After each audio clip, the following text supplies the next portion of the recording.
아직까지 인사가 좀 그렇다고 해서 마스크를 쓰고 있어서 네. 오늘 제목은 와서 조반을 먹으라 하는 제목으로 말씀을 생각해 보겠습니다. 요한복음은 사실 20장에서 끝이 납니다. 20장 마지막 절을 읽어보시면 이 요한복음을 기록한 목적은 예수가 하나님의 아들 그리스도이심을 믿어서 그 믿는 자마다 영생을 얻게 하려 합니다 하면서 다 끝을 맺습니다.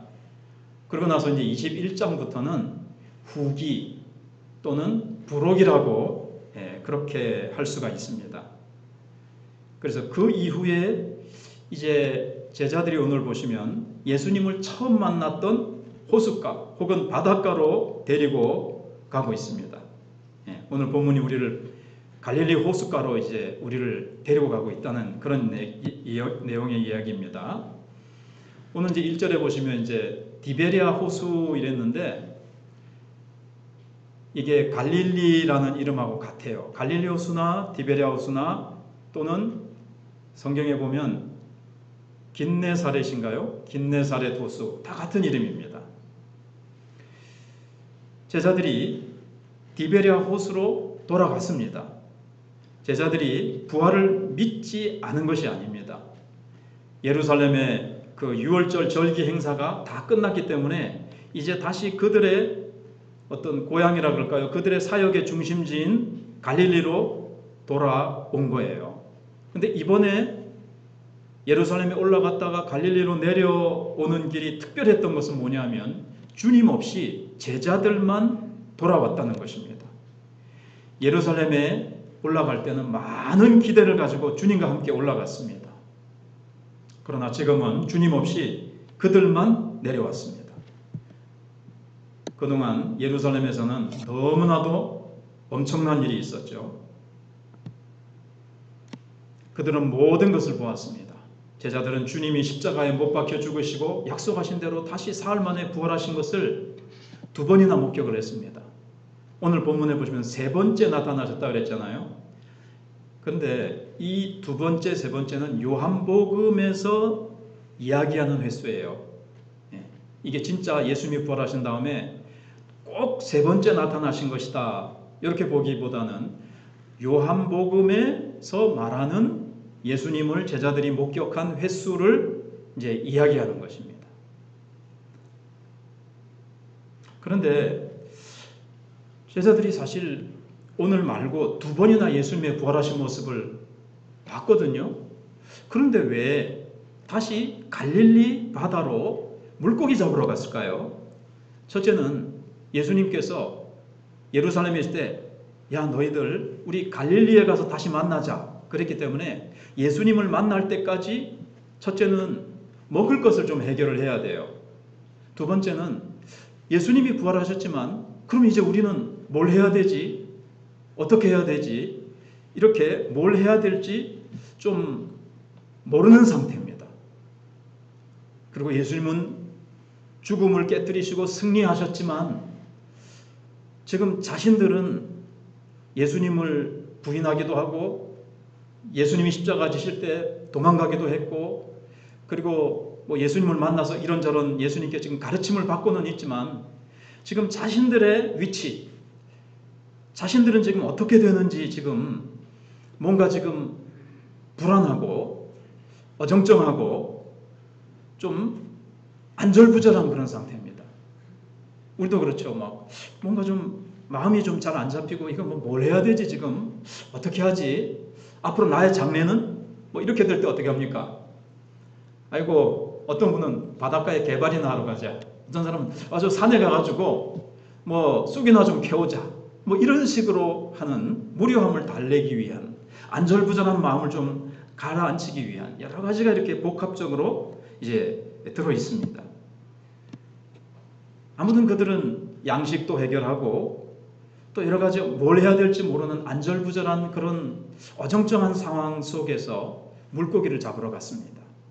이때 주님께서 그런 제자들에게 찾아오셔서 다시 뭔가를 오늘 가르쳐 주십니다. 이 재교육이죠. 재교육 장소로 디베리아 바다처럼 호수처럼 적절한 곳은 없습니다. 왜 그런가 이제 오늘 말씀을 생각해 보시면 이제 아시게 될 거예요. 자, 이제 예수님은 제자들을 어떻게 가르치셨습니까?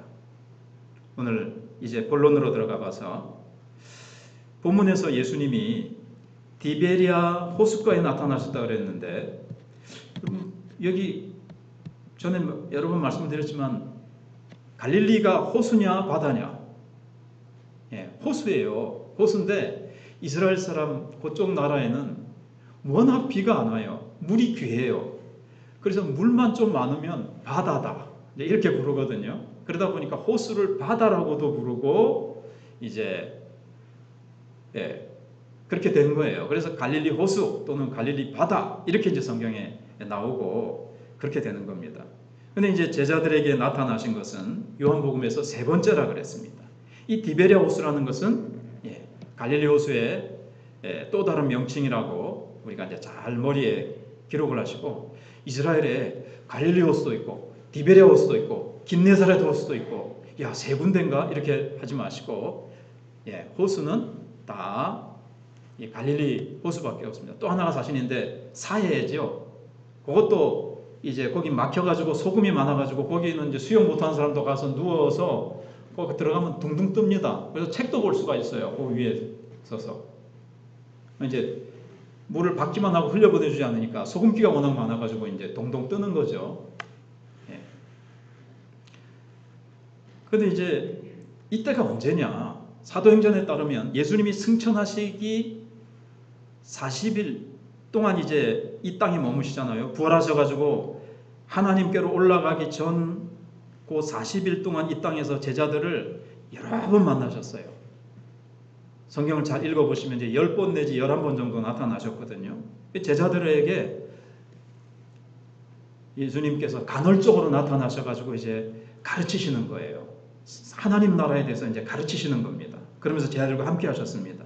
근데 보면은 그 가운데 11번 정도 나타나시는 가운데 몇 번째인지, 요한복음에서는 세 번째인데 11번 가운데 언제인지 정확히 구체적으로 말씀해주고 있지 않습니다.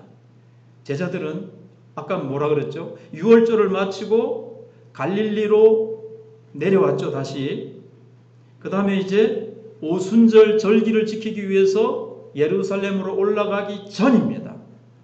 아시겠죠? 6월절이 마치고 갈릴리로 다시 돌아와서 오순절 절기를 지키기 위해서 올라갈 건데 올라가기 전 그 사이에 언제라는 거예요. 뭐 이게 꼭 중요하냐? 근데 알고 있으면 더 이제 좋죠. 그래서 오늘 본문은 예수님께서 제자들을 만난 여러 사건 중에 하나입니다. 그런데 성경은 왜 이 사건을 다루고 있느냐? 20장에서 끝날 건데 왜 이 부록을 사도 요한이 이렇게 기록했느냐 하는 겁니다. 특별히 중요한 것은 예수님께서 베드로를 어떻게 회복시키는가를 보여주시기 위함입니다. 그래서 요한복음 21장 15절을 보시면 그들이 조반 먹은 후에 예수께서 시몬 베드로에게 이르시되 요한의 아들 시몬아 네가 이 사람들보다 나를 더 사랑하느냐 하시니 이르되 주님 그러하나이다. 내가 주님을 사랑하는 줄 주님께서 아시나이다. 이르시되 내 어린 양을 먹이라 하시고 이렇게 말씀하십니다. 사실 제자들은 몇 주 전에 예수님을 만났다고 말씀을 드렸습니다. 또 몇 주 전에 우리가 그 말씀을 부활절날 생각해 봤잖아요. 그때 제자들은 이제 부활절은 아니고 그 다음 주일이네요. 그때 제자들은 하나님의 구원 계획의 그 과정에 대해서 들었습니다. 그리고 내가 너희를 세상에 보내노라 하면서 세상에 나가서 복음을 전하는 사명도 받았습니다. 그러면 제자들이 즉시로 나가서 예수님을 전하는 증인의 노릇을 하면 안 될까요? 오늘 보니까 안 되는 것 같아요. 그죠? 그러니까 제자들이 아직 준비가 지금 덜 됐어요. 지금은 아까 말씀드린 대로 어정쩡한 과도기고 준비의 과정의 시간이에요. 그래서 제자들이 우리가 뭘 해야 될지, 사명은 받았지만 어떻게 해야 될지, 그리고 우리가 사도행전을 보면 그들이 성령을 받고 그래서야 세상을 향해서 나가서 힘있게 복음을 전합니다. 이런 걸 볼 때에 이들은 아직 무장이 안 됐어요. 뭔가 세상을 향해서 힘있게 나가서 복음을 전할 준비가 좀 덜 된 상태에 있는 겁니다. 자, 그러면 이제 첫 번째로 우리가 생각할 것이 예수님이 너에게 고기가 있느냐 물으셨는데 죄송합니다.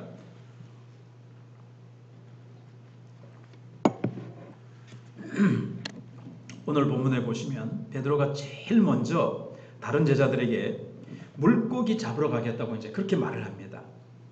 그러니까 다른 제자들 중에서 7명이 함께 고기를 잡겠다고 이제 합니다.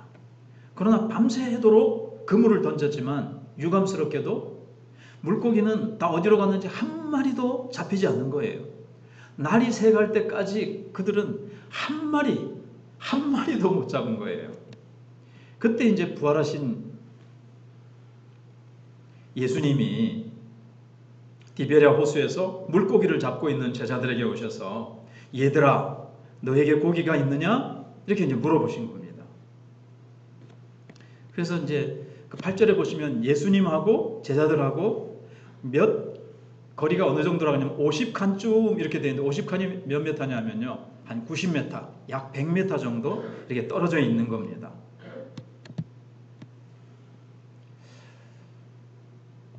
근데 처음에 제자들은 그 호숫가에 서 있는 그분이 예수님인 줄 알아봤습니까? 못 알아봤습니까? 못 알아본 거예요. 왜 낯선 사람이 배를 타고 있는 제자들을 향해서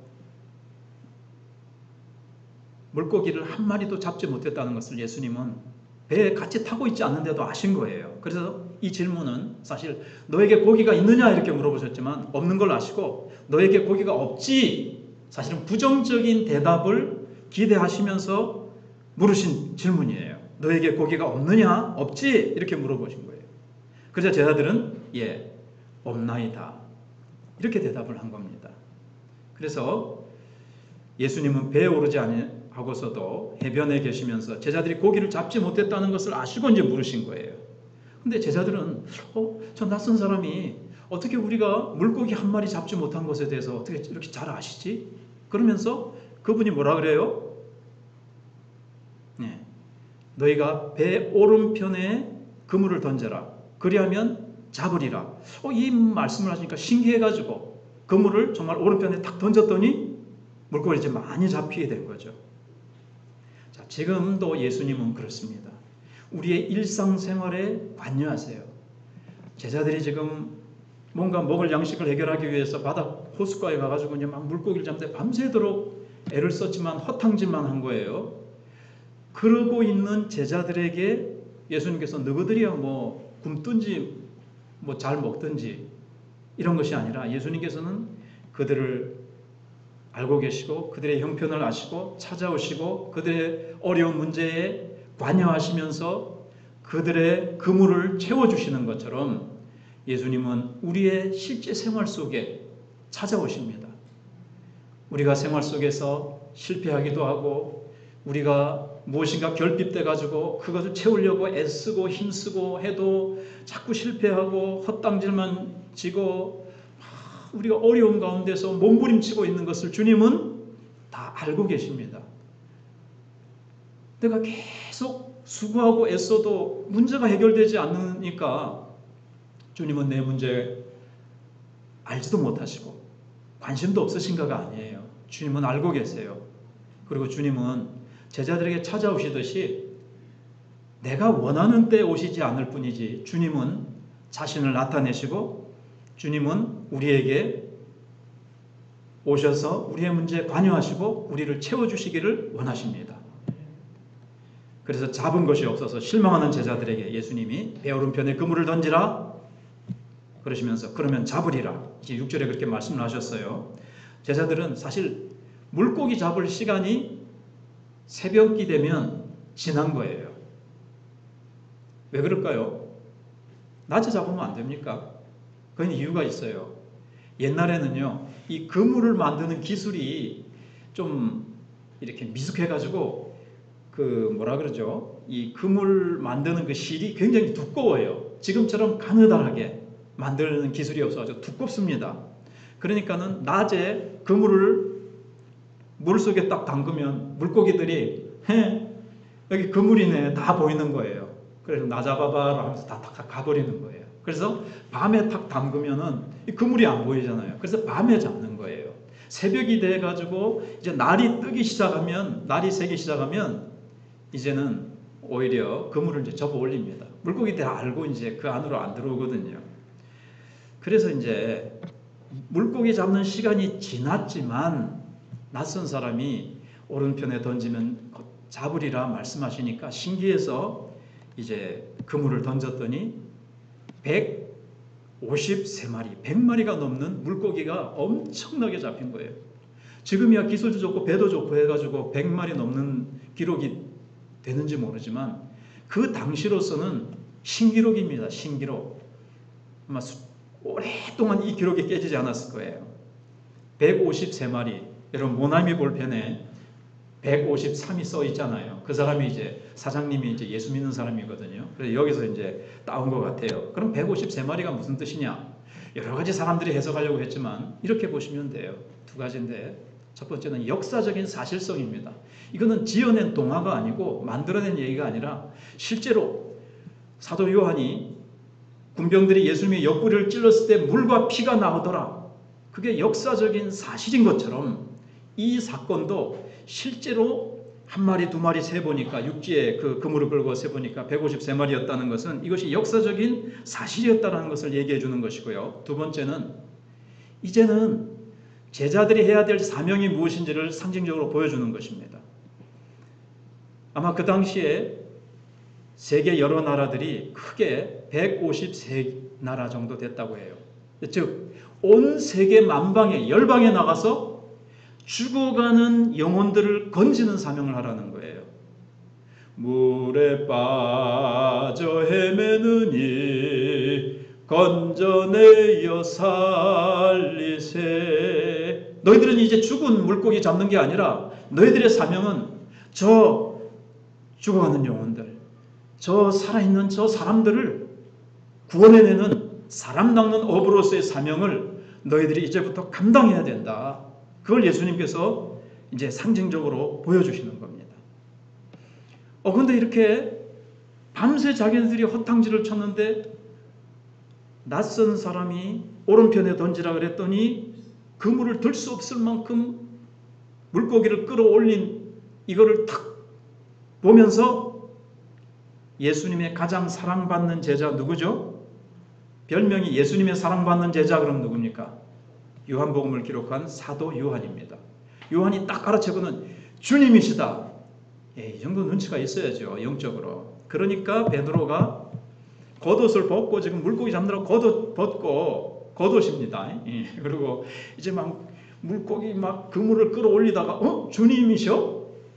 그러면서 이제 막 겉옷을 얼른 이렇게 우통 벗고 주님께 가기는 그러니까 겉옷을 걸쳐 입고는 성질이 좀 급하잖아요. 베드로가.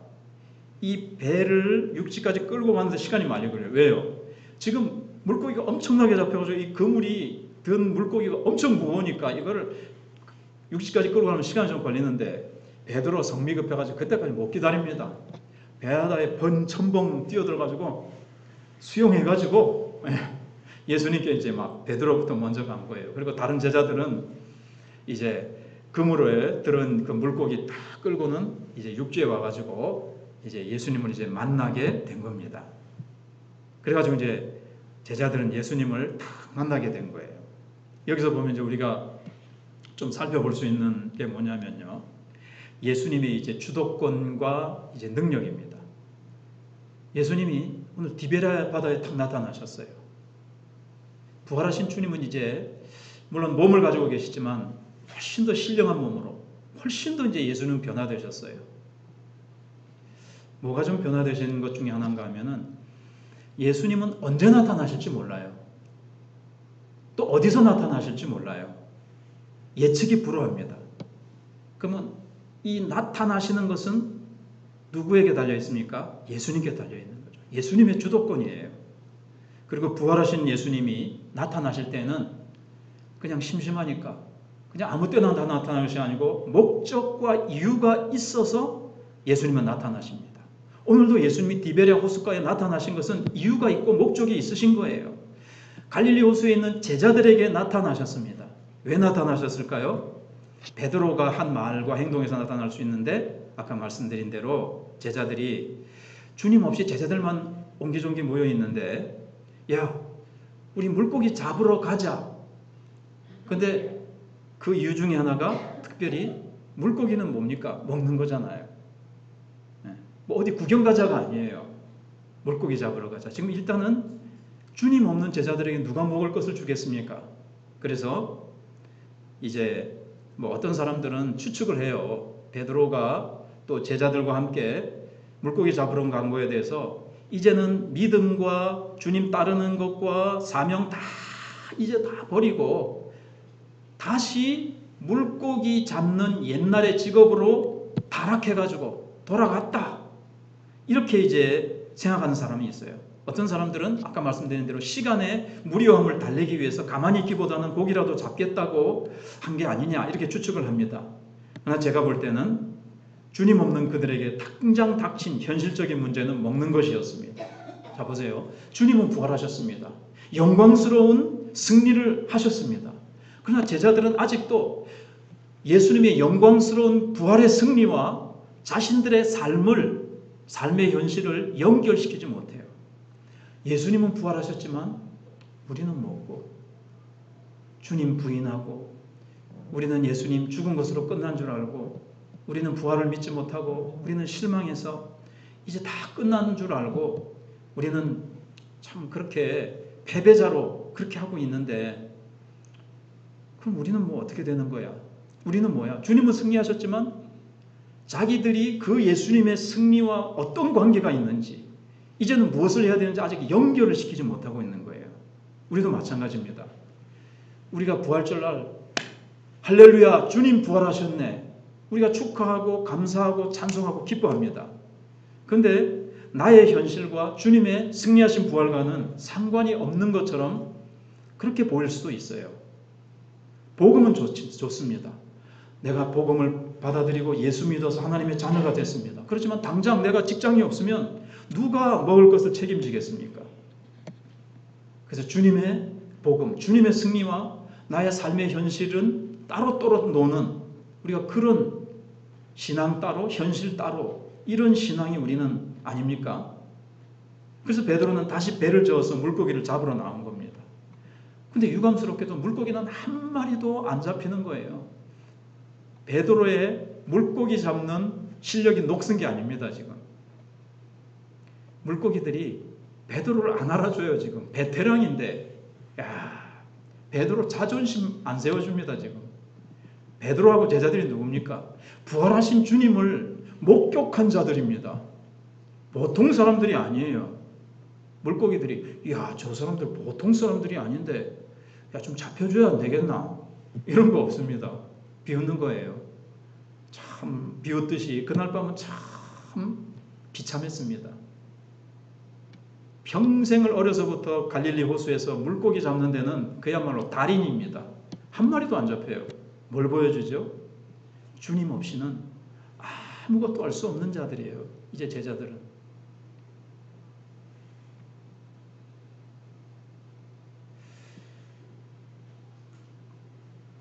그래서 제자들은 주님 눈에 보이지 않으면 주님이 자신들을 위해서 아무것도 할 수 없는 것처럼 그렇게 이제 생각을 한 겁니다. 그래서 예수님은 질문을 하신 거예요. 너에게 고기가 있느냐? 너희가 나 없이 밤새도록 수고를 했는데, 제자들이 이제 깨달으라는 거죠. 뒤에라도 주님 없이 아무것도 할 수 없다. 주님의 사명을 받은 제자들이 주님 떠나서, 예수님이 요한복음 15장 5절에서 나는 포도나면 너희는 가지니 너희가 내 안에 내가 너희 안에 있으면 너희가 과실을 많이 맺나니 나를 떠나서는 너희가 아무것도 할 수 없다. 그러면 주님은 그렇게 말씀하셨죠. 그래서 너희가 나 없이 제자들이 아무것도 잡지 못했습니다. 이 고백을 받아내신 거예요. 주님 없이는 우리가 아무것도 할 수 없구나. 이런 답을 하게 하신 거예요. 여러분 3년 전에 이런 일이 있었습니다. 누가복음 5장 5절에 보시면요. 이제 좀 몇 장을 지나야 되겠는데, 네, 누가복음 5장 5절에 보시면 3년 전에 아까 그랬죠. 예수님이 디베랴 호수에 나타나셨는데 제자들이 예수님을 처음 만난 곳이라고 했잖아요. 처음 만난 거기에서 어떤 일이 있었죠? 그때도 예수님이 베드로의 배를 좀 빌려서 많이 모인 사람들에게 설교를 하려고 네 배를 좀 강단으로 좀 쓰자고 할 때 오라 그러니까 베드로가 기분이 좀 안 좋았죠. 밤새 이제 그러면서 이제 설교를 하신 후에 베드로에게 뭐라 그랬죠? 깊은 곳에 가서 그물을 던져라. 이렇게 이제 말씀하셨어요. 자, 5절 말씀 봤는데 4절에 보니까 말씀을 마치시고 시몬에게 이르시되, 자, 설교 말씀을 마치시고 시몬에게 이르시되 깊은 데로 가서 그물을 던져라. 그러니까 5절에 시몬이 대답하여 이르되 선생님, 아직 주님인지 모르는 거예요. 우리들이 밤이 새도록 수고하였을 때 잡은 것이 없지만은 말씀에 의지하여 내가 그물을 내리리이다. 여기도 언제 그물을 내렸다고요? 밤에. 그날도 이상하게 한 마리도 잡지 못할 적이 없었어요. 베테랑이니까요. 근데 이상하게 잡히질 않는 거예요. 주님이 이제 의도하신 거죠. 사람 낚는 업으로 잡기 위해서. 근데 말씀에 의지하여 내가 그물을 내리리이다 하고 내렸더니 어떻게 됐어요? 그때도 엄청나게 많은 이제 여기 요거 잠깐 그렇게 된 거예요. 지금 3년 전과 똑같은 결과가 나타났습니다. 깊은 곳에 그물을 던져라. 많은 물고기를 잡았습니다. 지금도 오른편에 그물을 던져라. 그러니까 또 많은 물고기를 잡았어요. 똑같은 상황이에요. 지금 두 사건이 중첩되고 있는 거예요. 그때는 예수님께서 갈릴리에서 처음 복음을 전하실 때였죠. 그래서 베드로는 밤새도록 그물을 던졌지만 아무것도 잡지 못했다 그랬습니다. 그래서 깊은 곳에 그물을 던져라. 근데 이제 밤새도록 수고를 했지만 잡은 것이 없지만 말씀에 의지하여 던졌더니 많은 것을 잡았다는 거예요. 그때 베드로가 뭐라 그랬습니까? 8절에서 주여 나를 떠나소서 나는 죄인이로소이다. 그렇게 이제 대답을 합니다. 왜 베드로가 주님의 능력을 보았을 때 자신을 죄인이라고 고백했을까요? 베드로도 평소에 어릴 때부터 하나님을 믿고 있었어요. 여호와 하나님을 믿는 신앙이 있었습니다. 그러나 실제적인 삶에서는 하나님이 없었습니다. 그는 하나님의 간섭 없이 그냥 머리로만 하나님을 믿고 안식일날 되면 회당에 가서 말씀 배우고 그렇게 했지만 실제 생활 속에서는 하나님의 간섭 없이 살았고 구체적으로는 자신의 삶에 하나님을 인정하지 않고 살았던 거예요. 그러니까 밤새도록 고기 잡는 건 뭘로 잡았어요? 자기 실력, 자기 경험 가지고 열심히 애써봤는데 안 되는 거예요. 예수님이 뭔가를 경험하게 하시는 것이죠. 예수님, 지금까지 내가 하나님을 믿는다고 했지만 그건 간념적인 하나님이었고 실제 생활 속에서는 내 힘으로 살았습니다. 하나님 없이 살았습니다. 내 경험, 내 뜻, 내 생각, 내 의지로 살았습니다. 정말 살아계신 하나님을 의지하고 하나님의 뜻대로, 하나님의 말씀대로 살지 못했습니다. 그 고백이에요. 그런데 지금 내가 주님을 만나고 주님의 말씀에 순종했더니 주님의 말씀대로 이렇게 기적이 나타난 이 현실을, 이 사실을 내가 눈앞에서 보나이다. 주님, 나가 죄인입니다. 이런 이제 고백을 한 거예요. 철저한 죄인의 삶을 지금까지 살아왔다는 거죠. 여러분, 관념적으로 하나님을 믿는 하나님은요, 하나님이 아닙니다. 머리로만 믿고 머리로는 이것저것 다 알아요. 근데 실제 생활 속에서는요, 그렇게 살지 않으면 관념적으로 믿는 하나님이에요. 실제로 살아계신 하나님이시며 나보다 무한히 능력이 많으신 그분이 나의 하나님으로 믿지 못하는 거예요.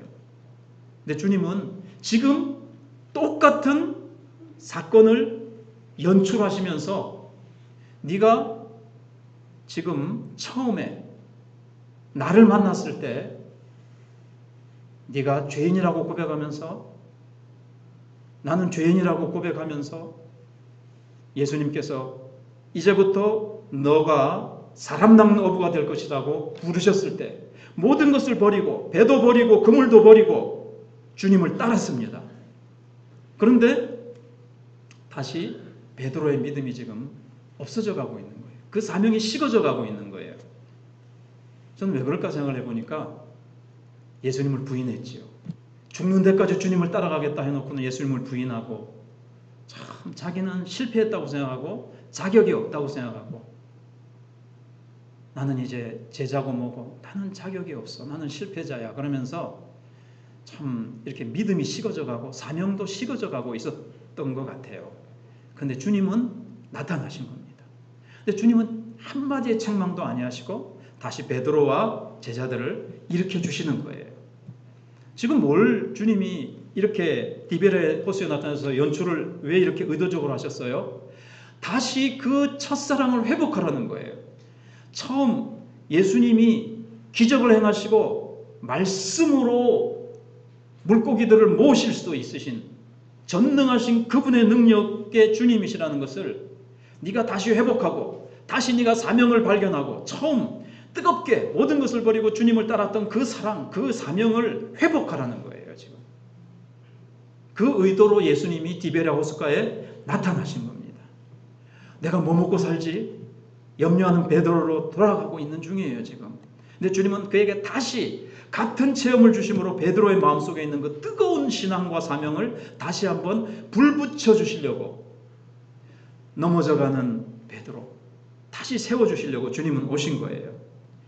염려하고 있는 베드로에게 뭘 해야 될지 알지 못하는 제자들에게 예수 그리스도는 어제나 오늘이나 영원토록 동일하신 분이시라는 것을 보여주신 것입니다. 여러분, 예수님께서 죽음에서 부활하셨다면 인생에 있어서 가장 어려운 문제, 가장 중요한 문제를 해결한 거죠. 죽음의 문제가 해결됐다면 이제 해결되지 않을 문제가 뭐가 있고 뭐가 두렵습니까? 뭘 염려하겠습니까?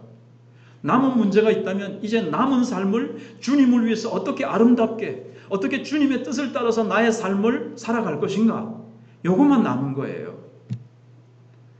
그래서 이제 제자들이 그물을 끌고 육지에 도착하자 부활하신 주님은 이제 생선을 이제 굽고 계셨어요. 숯불을 피워놓고 빵을 준비하신 후에 제자들을 이제 초대하셨습니다.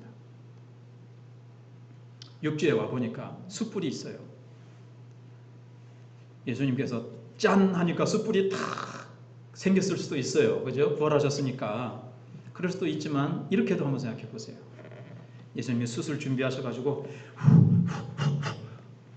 숯불 피워보셨어요? 하면서 막 어디서 뭐 구해가지고 오셔서 숯불을 탁 친히 피워놓으시고 그 위에 예수님이 이제 생선을 탁 구워 놓으시고 떡이지만 이제 빵입니다. 떡이든 빵이든 참 그렇게 빵을 탁 준비해 놓으시고 조반을 준비해 놓으신 거예요.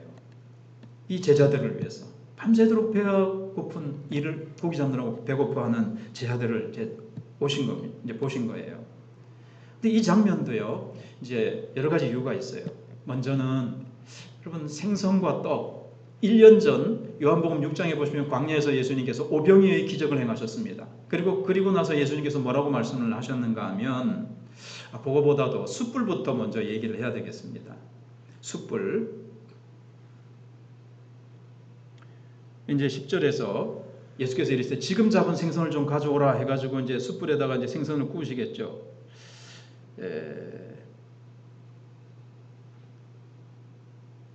여기 생각을 해보겠습니다. 육지에 올라보니까 숯불이 있어요. 숯불 하면 뭐가 생각나시죠? 육지로 다가가 보니까 베드로가 보니까 이제 숯불이 있어요. 예수님 왜 숯불을 첫째는 피워놓으셨을까요?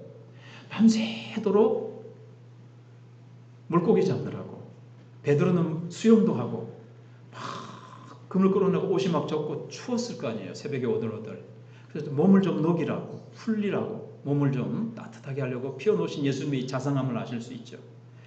그러면서 숯불이 피어져 있는데 거기서 몸을 녹이면서 숯불이 이글이글 타고 있는데 그 숯불, 그 불꽃 너머로 베드로와 예수님의 눈길이 마주쳤습니다. 베드로가 어땠을까요? 많이 놀랐을 거예요. 어떤 장면이 생각났을까요? 예수님이 대제사장 가야바의 그 뜰에 있을 때 숯불을 사람들이 막 겨울이라 가지고 숯불을 피워놓고 사람들이 몸을 녹이고 있는데 베드로도 숯불을 탁 쬐면서 예수님의 제자가 아닌 척 하다가 여종이 와가지고 너 예수님의 제자지 그랬을 때 나 예수님 몰라 하고 부인했을 때 숯불이 있었습니다. 요한복음 18장 18절이고요. 이제 뒤에는 없습니다. 누가복음 22장 61절에는 베드로가 예수님 모른다고 세 번째 부인할 때 닭이 꼬끼요 울었고 그때 예수님이 누굴 쳐다보셨어요? 베드로를 쳐다보셨어요. 베드로와 예수님의 눈길이 마주쳤습니다. 뭘 사이로 두고요? 숯불 불꽃을 넘어서 예수님이 베드로를 쳐다보시는 거예요. 베드로가 얼마나 미안하고 죄스럽고 힘들었을까요? 그래서 밖에 나가서 통곡하면서 울었다 그랬잖아요. 그때 숯불 불꽃 너머로 쳐다보던 예수님, 지금 똑같은 현상을 예수님이 연출하고 계시는 거예요. 왜요? 예수님이 베드로를 치료하시기 위해서. 원래 상담학에서 치료요법이 있는데 기억요법이라는 것이 있어요. 그래가지고 그 상처받은 곳으로 그 사람을 기억 속에서 데리고 가요. 아니면 현장으로 갈 수 있으면 좋고, 안 그러면 기억 속에서 처음 상처받은 곳에 데리고 가가지고 그 기억 속에서부터 치료가 시작되는 거예요. 예수님은 전능하신 전지하신 하나님이시잖아요. 상담사들이 2000년 후에 개발한 그걸 예수님 벌써 알고 계셔서 베드로가 예수님을 세 번 부인했던 그 아픈 상처, 그 실패하고 나는 자격 없다고 하는 이 상처를 가지고 있는데 그것을 치료해 주시기 위해서 예수님이 숯불을 피워놓으시고 지금도 숯불 불꽃 너머로 예수님과 베드로가 쳐다볼 때 베드로의 마음이 쿵쾅쿵쾅쿵쾅 막 심장이 뛰었을 거예요. 그리고 베드로가 예수님에게 죄송합니다. 예수님이 베드로에게 뭘 물어보셨죠? 15절 이하에 네가 나를 사랑하느냐? 몇 번 물어보세요? 3번. 왜 3번이죠? 베드로가 예수님을 3번 부인했기 때문에 3번 사랑의 고백을 하게 하심으로 3번 부인했던 이 상처를 털어내고 씻어내고 베드로에게 다시 사명을 불듯 이렇게 세워가지고 베드로를 다시 사명자로 세우시기 위해서 그런 거예요. 이 상처 가지고는 이 사명 감당할 때 늘 주눅 들어가지고 안 되거든요. 예수님이 치료해 주시기 위해서 그런 거예요. 이 숯불 의미를 아시겠죠? 그 다음에 이제 생선과 떡입니다. 1년 전에 벳세다 들녘에서 오병이의 기적을 행하셨습니다. 그리고 나서 예수님이 그 의미를 설명하셨죠. 뭐라고 하셨습니까? 이 떡은 너희를 위해서 주는 나의 살이다. 나를 먹어야 된다. 이 떡은 나의 생명이다. 말씀하셨어요. 예수님은 이 땅에 우리에게 생명을 주시기 위해서 하늘로부터 내려온 떡이다. 예수님이 말씀하셨거든요. 그래서 지금도 이게 그런 의미가 있는 거예요. 예수님은 제자들에게, 우리에게 생명을 주시는 분이에요. 우리에게 생명을 주시기 위해서 이 땅에 오신 분이라는 것을 보여주고 있는 겁니다. 요한복음의 기록 목적이 뭐라고요? 예수를 믿을 때 우리가 생명, 영생을 얻게 된다는 거죠. 그리고 제자들은 앞으로 생명의 떡이신 예수님을 날마다 증거하면서 그 증거의 사명을 감당하는 것이 생명의 떡이 될 것입니다. 생명의 양식이 될 것입니다. 그래서 오병이어 생선과 떡 이게 되셨죠. 예. 자, 그 다음에 그리고 이제 그때 사람들이 예수님을 향해서 자기가 어떻게 살을 우리에게 주어서 우리로 하여금 먹게 할고 그래서 이 말씀 어렵다고 다 떠날 때 너희도 떠나려느냐? 예수님이 물어보셨을 때 베드로가 뭐라 그랬죠? 영생의 말씀이 여기 있음에 우리가 누구에게로 가리이까? 이렇게 이제 대답을 했습니다. 그 기억의 고백을, 추억의 고백을 기억나게 하시려고 하는 거예요. 그래서 베드로에게 이 사건을 계속 떠오르게 하셔서 의도적으로 이제 연출하신 거예요. 자, 이제 결론입니다. 예수님은 다시 나타나시는 분이십니다. 엄청난 부활의 은혜를 체험한 후에 다시 믿음이 식어지고 사명이 식어지고 그래서 다시 물고기를 잡으러 가서 지금 물고기도 잡히지 않고 믿음도 식어지고 다시 믿음과 사명이 식어지려고 하는 위기 가운데 있는 제자들에게 예수님은 다시 찾아가셨습니다. 부활 이후에도 변화가 없는 그 제자들의 삶을 보면서, 자신의 삶을 보면서 낙심하는 제자들을 다시 예수님은 찾아가신 겁니다. 그래서 그들을 다시 세워주시고 그들을 위로하십니다. 오늘 우리도 많은 은혜를 받았지만 때때로 무기력한 모습을 하고 있습니다. 예수님은 부활하셨지만 내가 은혜를 한때 많이 받았는데 왜 이렇게 내가 무기력할까? 하는 일마다 뭔가 실패하고 뭔가 헛바퀴가 도는 것처럼 내 삶이 주님의 은혜 속에서 능력 있게 나가지 못할 때 예수님은 다시 나타나십니다. 세 번째 나타나셨죠? 주님, 참 내가 힘들고 어려울 때, 기도할 때 주님이 나타나셔서 그 큰 기적을 베푸셨던 하나님, 그 예수님은 오늘도 내가 힘들고 어려울 때, 주님을 부를 때, 또는 우리가 주님마저 부르지 못하고 실망해 있을 때 주님은 우리의 형편을 아시고 나타나세요. 그 주님을 소망하시기 바랍니다. 이제는 다 끝났어. 나는 신앙의 체질이 아닌가 봐. 그러면서 주님 앞에서 나는 자격 미달이야. 나는 아무리 잘 믿으려고 해도 안 돼가 아닙니다. 예수 그리스도는 어제나 오늘이나 영원토록 동일하신 하나님이시고 나를 처음 만나주신 예수님이 나를 처음 만나주신 그 현장으로 주님은 다시 가기를 원하세요. 꼭 시공간이 아니더라도 예수님을 처음 만났던 그 뜨거운 감격, 예수님을 처음 만났을 때의 그 사랑, 예수님을 처음 만났을 때 주님이 나를 품어주시고 안아주시고 내 모든 죄를 사해주시고 그 주님이 나를 책망하시는 것이 아니라 오늘 베드로를 향해서 네가 나를 사랑하느냐고 물으시는 것처럼 예수님은 네가 나를 사랑하니? 네가 처음 나를 만났을 때의 그 사랑을 다시 회복하기를 원한다. 내가 너에게 주었던 사명을, 그 은혜를 다시 회복하기를 원한다. 두 번째 예수님은요, 다시 말씀하시는 분이세요. 누가복음 5장에서 예수님이 밤새도록 물고기를 잡으려고 노력했지만 안 되던 베드로에게 뭐 하니까요? 주여 밤새도록 밤이 맞도록 수고했지만은 얻은 것이 없지만은 말씀에 의지하여. 뭐가 있어요? 밤새도록 수고했는데 아무것도 없어요. 뭐가 없으면요? 주님 안 계시고 말씀 없으면요, 우리의 수고와 우리의 노력은 허탕입니다. 예수 믿는 사람은 이제 내가 나의 것이 아니에요. 내 삶은 내 삶이 아니에요. 우리는 주님의 것이에요. 주님 말씀 없으면 아무것도 안 이루어져요. 그걸 아셔야 돼요. 그래서 우리가 말씀을 들어야 돼요. 늘 말씀을 사모해야 돼요. 주님이 말씀이 있습니다. 깊은 곳에 기적이 나타났습니다. 오늘 보면은요, 오른편에 주님은 다시 말씀하십니다. 말씀에 순종했더니 풍성한 결과가 있었습니다. 여러분, 우리의 삶에 아무런 내가 노력을 해도 결과가 없을 때 주님이 오셔서 말씀하십니다. 여러분, 오늘도요, 주님은 말씀하세요. 주일마다, 날마다 말씀하세요. 말씀이 들려오지 않습니까? 주님, 나에게 말씀해 주세요. 사실 매일 말씀은 풍성하게 나에게 들려오고 있습니다. 말씀하시는 주님, 주님의 말씀을 붙들고 순종할 때 주님은 우리의 삶을 풍성하게 해주실 것입니다.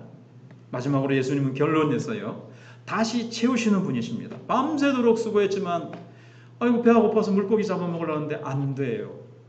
허기진 베드로와 제자들, 여러분의 삶에 내가 노력해보지만 뭔가 결핍되어 있습니까? 주님은 오셔서 다시 채우시기를 원하십니다. 여러분의 삶에 뭐가 지금 힘들고 뭔가 내 나름대로 애를 써보지만 밤새도록 내가 노력을 해봤지만 채워지지 않는 부분이 있으십니까? 주님은 다시 채워지기를 원하십니다. 주님 오셔서 주님 채워주십시오. 주님 다시 주님을 향한 사랑을 회복하기를 원합니다. 주님 내게 말씀해 주옵소서. 내가 주님의 말씀을 붙들고 순종하겠나이다. 주님의 레마의 말씀을 받고 그 말씀의 능력으로 내가 승리하며 살아가기를 원합니다.